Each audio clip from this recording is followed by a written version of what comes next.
کوشش کریں، تھوڑا سا ٹائم امام کے لیے نکالیں، امام خود آپ کی زندگی میں برکت دیں گے۔ بہت سارے لوگ بہت ساری چیزیں کرنا چاہتے ہیں، عمل کرنا چاہتے ہیں، عزیزان محترم بہت سارے لوگ پریشان ہیں، مختلف دعاؤں کے لیے بھی کہتے رہتے ہیں۔ شب جمعہ ہے، اسی وسیلے سے ایک چیز میں نے سوچا کہ آپ کو دے دوں، کیونکہ اس کا تعلق جمعے سے تھا، جمعے کے دن سے شروع کرنے سے تعلق تھا، اس لیے میں آپ کو دیتا ہوں۔ اور دیکھیں یہ چیزیں وہ ہیں کہ جو علماء حق دیتے ہیں۔ امام خمینی بھی کہتے تھے اگر کوئی عمل کرنا چاہتے ہو تو کچھ دن روزے رکھو، اس کے بعد عمل کرو، اور پھر محنت بھی کرو ان اسباب کے لیے، نہ کہ ہاتھ میں بیٹھے ہوئے بس پڑھ دیا کچھ آ جائے گا، ایسے نہیں ہوتا، اسباب نہیں ہے۔ شیخ بھائی کے، جن کا میں نے پہلے بھی آپ کی خدمت میں ذکر کیا، شیخ بھائی کسی عالم دین کے ساتھ اصفہان کا ایک قبرستان ہے تخت فولاد، بہت مشہور، بہت پرانا ہے، کہ کہتے ہیں کہ وہاں رجال الغیب دفن ہے، جو امام زمانہ کے ساتھ ہوتے تھے وہاں دفن ہے۔ تو بابا رکن الدین ایک عالم دین، وہاں ان کی قبر پر شیخ بھائی بھی گئے، یہ بھی کہتے ہیں میں کیا ہر جگہ فاتحہ پڑھے تھے، جیسے ہی اس قبر سے فاتحہ پڑھ کر اٹھے تو دیکھا کہ شیخ بھائی کے چہرے کی رنگ تبدیل ہو گیا ہے۔ تو میں نے ان سے پوچھا کہ کیا ہوا؟ کہتے ہیں کہ میں نے سلام جب کیا تو اندر سے جواب آیا کہ وقت تھوڑا رہ گیا ہے، تیار ہو جاؤ۔ تو کہتا ہے میں سمجھ گیا کہ اب موت قریب ہے۔ وہ کہتے ہیں کہ 6 مہینے بعد شیخ بھائی کا انتقال ہو گیا۔ شیخ بھائی جو کہ مشہد مقدس میں امام کے حرم کے اندر دفن ہے۔ شیخ بھائی کے لیے ایک شخص آیت اللہ حسن زادہ عاملی کے شاگرد نے بھی کتاب میں نقل کیا ہے، بہت پرانی کتاب ہے، بہت پرانا پرنٹ ہے، جو ہے وہ جس میں علماء کی سیرتیں بیان کی گئی ہیں، اس کے اندر ہے روزگاران کتاب ہے، اس کے اندر اس کو ذکر کو نقل کیا ہے۔ ایک شخص کہتا ہے کہ میں نے کتاب میں ایک ذکر دیکھا جو شیخ بھائی سے منسوب تھا کہ اس کو ذکر کو 100 دفعہ پڑھنا ہے اور 10 دن تک پڑھنا ہے، اور اس میں کتاب میں تھا کہ بدھ سے شروع کرو یہ ذکر اور جمعے پہ ختم کر دو، اور اگر تمہارا کام نہ ہو تو مجھے برا بھلا بولو۔ شیخ بھائی نے لکھا ہوا، اب وہ طالب علم تھے، اس نے شروع کیا، جمعہ آیا کام ہی نہیں ہوا۔ تو انہوں نے شیخ بھائی کی روح سے کہا کہ دیکھیں مسئلہ نہیں ہے، لیکن اگر یہ کسی نااہل یا کسی ایسے شخص جو پڑھا لکھا نہیں ہے، باشعور نہیں ہے، اس کے ہاتھ میں لگ جاتا تو وہ آپ کو برا بھلا بول رہا ہوتا، میں تو اجازت نہیں دیتا کہ میں آپ کو کچھ کہوں۔ اب یہ پریشان ہے۔ اسی کا بیٹا کسی ایک ایسے شخص کے پاس جاتا تھا، آغا جنی کے پاس، جنتی کے پاس، کہ جو روحوں کو بلانے کا علم رکھتے تھے۔ تو کچھ دن بعد بیٹا گھر آیا، کہنے لگے کہ وہ جو جن کے پاس میں جاتا ہوں انہوں نے پیغام بھجوایا آپ کے لیے۔ کہتے کیا؟ کہا شیخ بھائی کی روح نے آپ کو بلایا۔ اب پریشان ہو گئے، اب ان کے پاس گئے تو انہوں نے کہا کہ مجھے نہیں پتا کہ آپ نے کیا کیا ہے، میں بہت عرصے سے کوشش میں تھا کہ شیخ بھائی کی روح کو بلاؤں، مگر میں بلا نہیں پاتا تھا، کبھی آتے ہی نہیں تھے، پیغام بھجواتے تھے کہ مصروف ہوں۔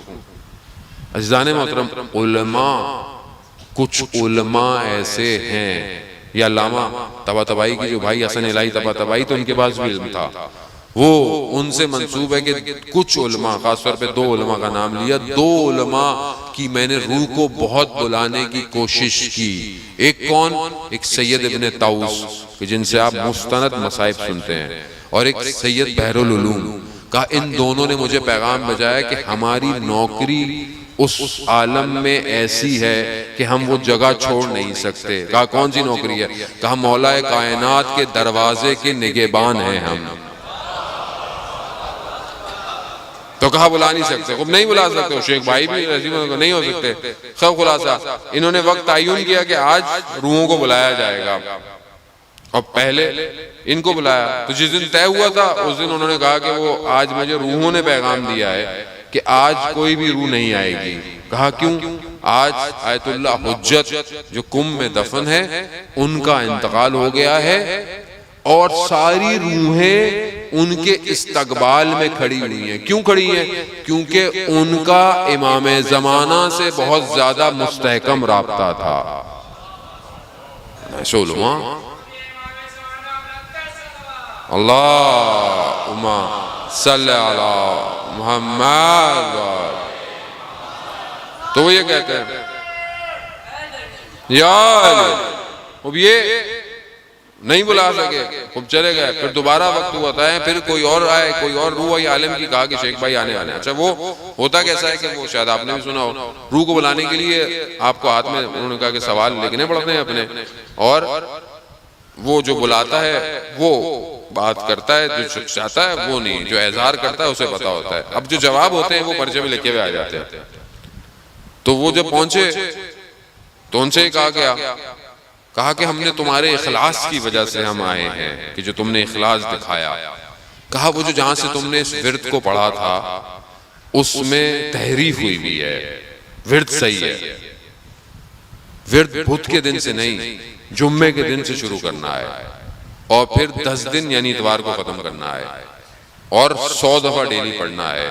کہا اس کو پڑھو، کہتے ہیں پھر ہم نے بعد میں اس پہ عمل کیا، اور وہ ابھی 2-3 دن ہی ہوئے تھے، جس عالم نے ذکر کیا ہے کہ انہوں نے عمل کیا، ہو گیا۔